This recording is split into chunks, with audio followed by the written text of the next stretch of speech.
Oh my goodness, we are back and a lot has happened since the episode that you just watched.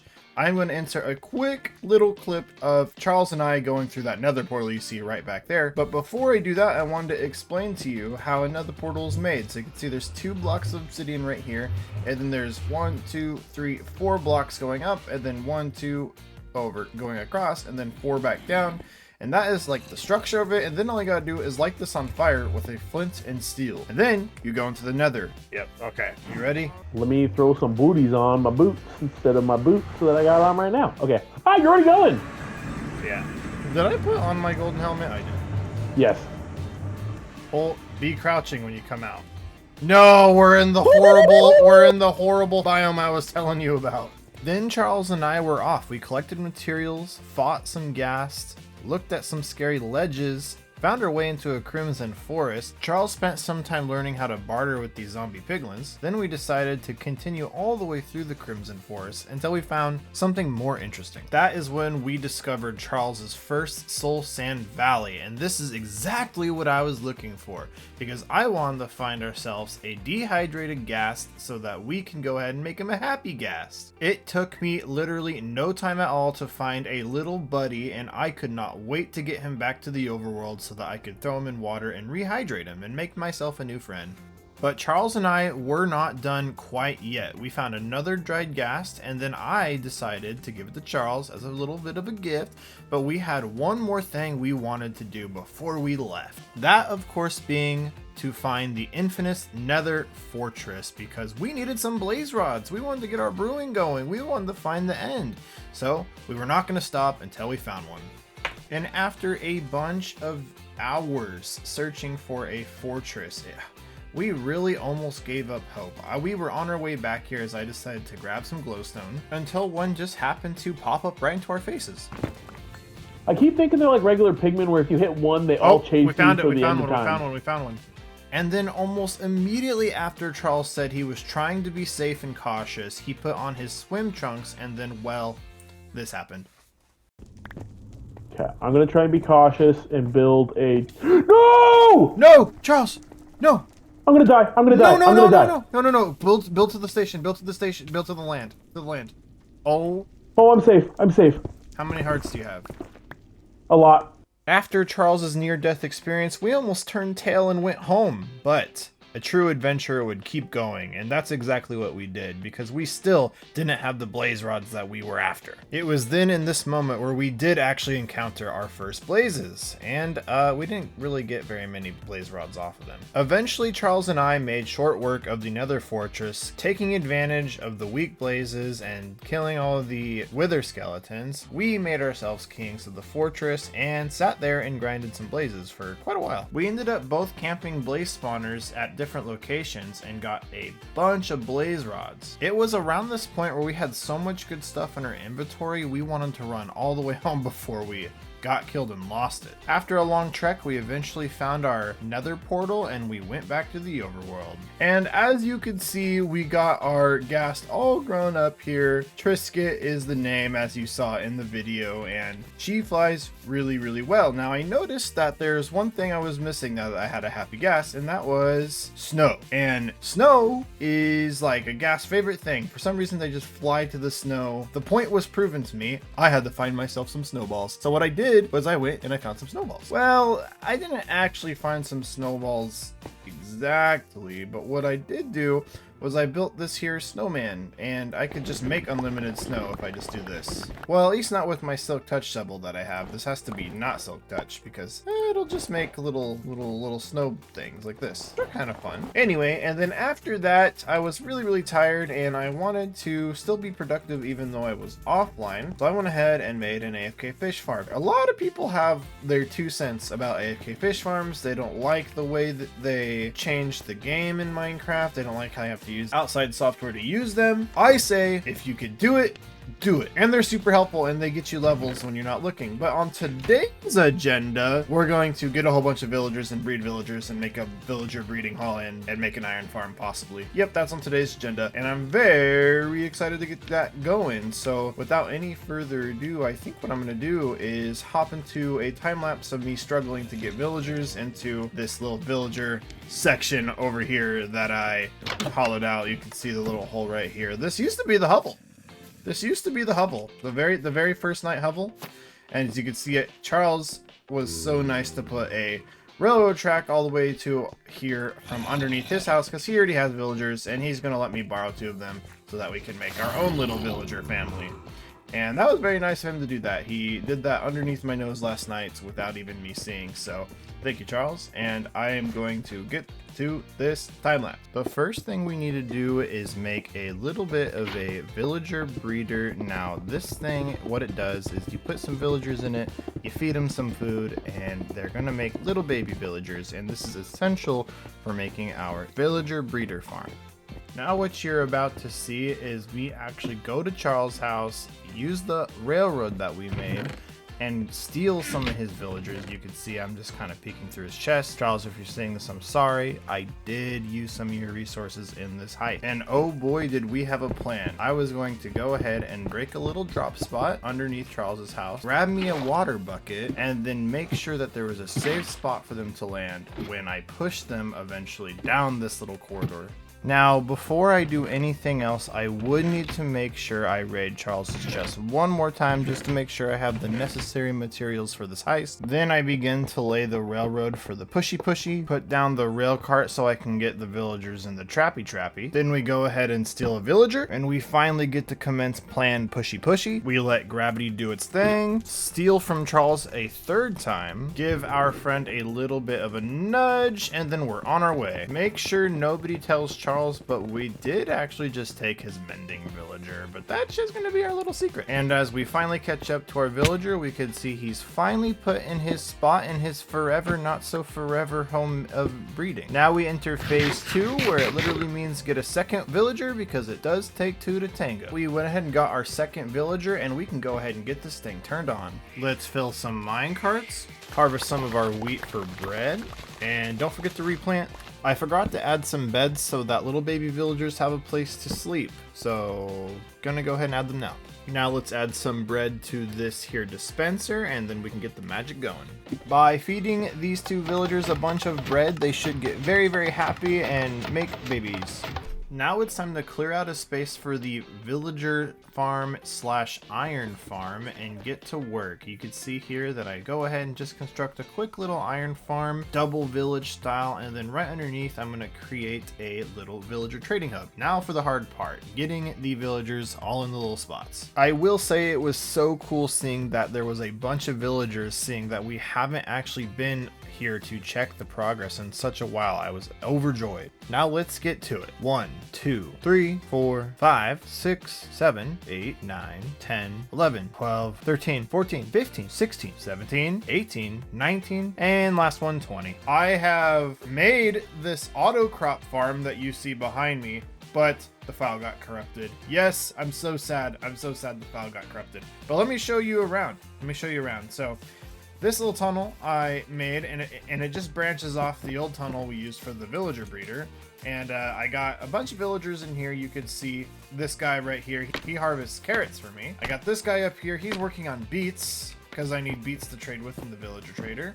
This guy right here just sits here and looks pretty as these guys grow potatoes and whatnot. Basically how this works is once a crop is harvested, well, until this thing is filled out, once this thing is full, he will harvest some potatoes, and then he'll come and throw it at this guy right here. But before he could catch it, the hopper minecart sucks it up and puts it down into the system that I made down here.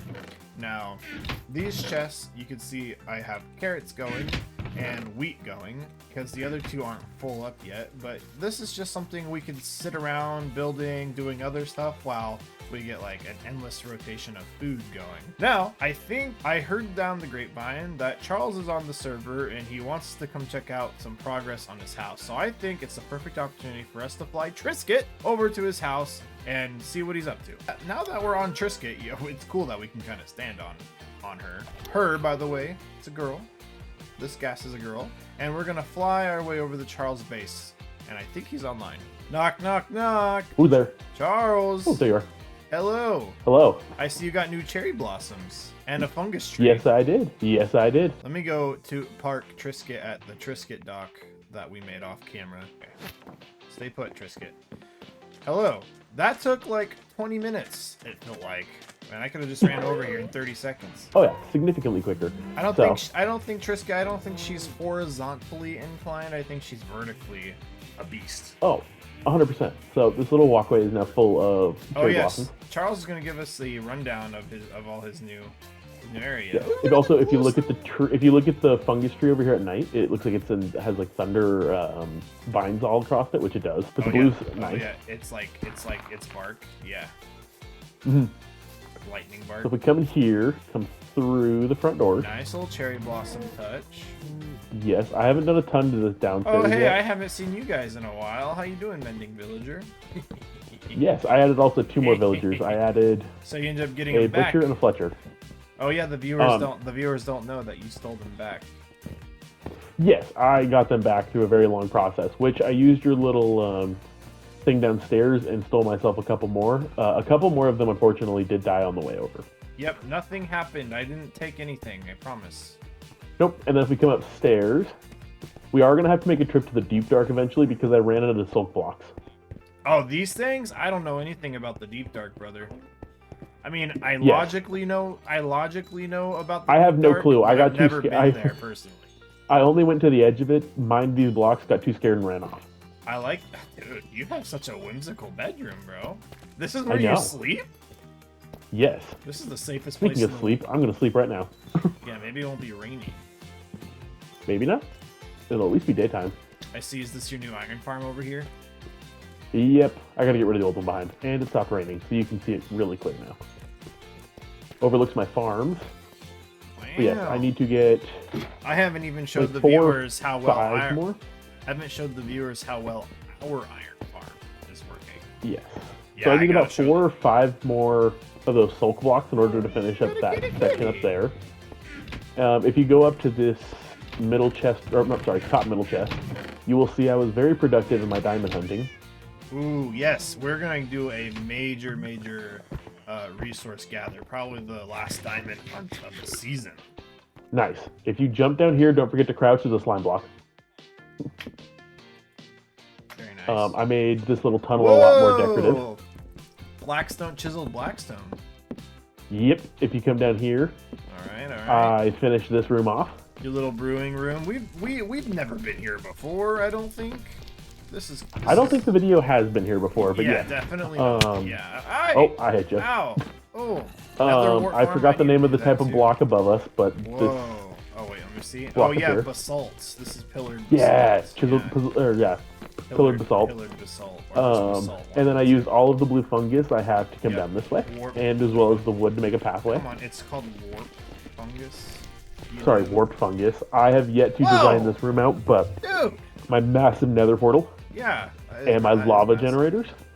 Well, no, actually, and I totally forgot that if you put a bucket of lava in a furnace and you try to cook something, you get it cooks 100 items in the furnace. Are you wanting? And you could say no, because I've never done this before. But I'm really want to make an iron farm, or I mean a gold farm. In theory, if we go to the Nether, hollow out a very large, big space, there's a secret that you don't know about. All right, zombie piglins love gold, but there's something they hate even more.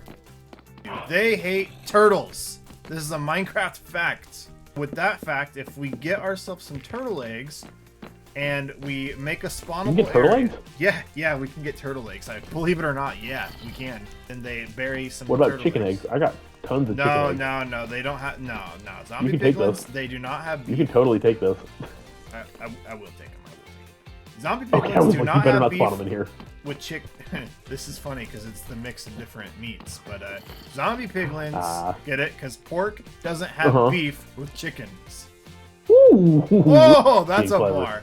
That's a bar. If you make a spawnable location just for zombie piglins, which can be done, I've seen it in a video, and then you put sea turtle eggs down in an area where they can see them but can't get to them, and then they will run to the eggs. Which update you haven't? I don't know if you've seen this yet. They've updated the look of the baby mobs. Well, I think it's coming, right? I think they just Nope, they already announced did. it. Oh, that's cool. They already did. Let me grab a thing of eggs. Okay, I'm definitely getting Overworld, baby. Yeah, and you can make golden dandelions Did now. you just kill that chicken, baby chicken? No. Once you kill the zombie piglins and they drop gold, we will have hoppers underneath to suck that gold up, right? They drop baby nuggets, like little iron nuggets. What we're gonna do is from those hoppers, they're gonna be sucked into auto crafters. They're gonna auto craft them into gold ingots. Are you seeing where this is going? Ooh, yes. After that, they're going to spit into a slew of trapped zombie piglin, and it's gonna auto trade those auto piglin for us. Oh, that's a great idea. Yes, dude. Yes. Wait, and it gets better. Then underneath the zombie piglins that get traded the gold block, we're gonna have hoppers underneath them, and then whatever they drop, we're gonna create a freaking sorting system for like the 12 things that they drop us. That seems like a lot. No, yeah, I mean yes, it's a lot, but it will be great. I've never done it before. It sounds great. But the question is do you want to do that or do you want to do the blaze spawner first? Oh, so you want to do the zombie piglin farm first? The piglin, Yes. the piglin killer mificator, trader micator. Yes. Yeah. Oh, I will say my gear's ready for it. Yes. I have protection 5 or protection 4 helmet. I have protection 4 everything. Feather falling 4 boot, or protection 4 unbreaking 3 on everything. I need protection 4 on my helmet, and then after that I have everything too. Hey guys, so we have really been AFKing offline. Look at how many iron freaking blocks we got. It is literally insane. We are never going to need iron ever again. Like, ever. It's like the one Taylor Swift song. Yes, I cut out the part of me singing Taylor Swift. Nobody wants to hear that, but I want to take a second to say thank you for watching the video so much as I finish up the roofs of these auto crop farms. I appreciate everything. I think the only thing there needs to be done now is for me to copy this roof and put it on the other side. And once that was all done, I wanted to take a moment and just kind of give you a little panorama of the build so far. We're not quite done. You can see that the roof arches still have a little bit of nothing there. I'm torn whether or not to put fence posts or maybe iron grates or glass panes there. Not quite sure, but let's just take a super roundabout view of the house and the surrounding area so far. I think it's coming along very, very well, and I gotta get rid of that crafting table on the roof there. That's actually funny, and I can't wait for more. Thank you for watching. See you next time.